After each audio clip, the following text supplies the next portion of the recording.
काफ़िर ते हमला मलीर मां ख़बर शामिल कंदा हलूं त सिंध जी वहदत ते वार ऐं मुबैना विरासत ख़िलाफ़ शानदार एहतजाजी रैली कढी धरणो हयो वियो आहे।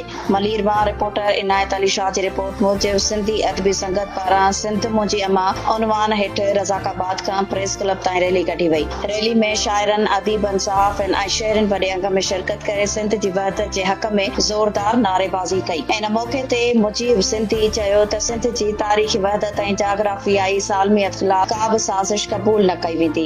सैयद गफूर शाह तक़वी चयो त सिंध पाकिस्तान जे क़याम खां अॻु बि हिकु तारीख़ी ऐं जाग्राफियाई वहदत तौरु मौजूदु हुई। कंबर बुट सैयद सजाद अली शाह, वहाब कपूल चयो त सिंध जा मसइला विरहाङे सां न पर बहितर हुक्मरानी ऐं वसीलनि जे मुनसिफ़ाणी विर्छ सां हल थींदा। अॻवाननि मुतालबो कयो त तालीम, सिहत, पाणी ऐं रोज़गार वारा हक़ीक़ी मसइला हल करे सिंध खे नवनि सूबनि जे नाले ते निशानो बणाइण बंदि कयो वञे। हुननि चिताव ॾिनो त जेकॾहिं सिंध खे विरहाइण जी कोशिश कई वई त लखे माण्हू पुरअमन जमहूरी जिदोजहद लाइ रस्तनि ते हूंदा। अवामी फैसलो टीवी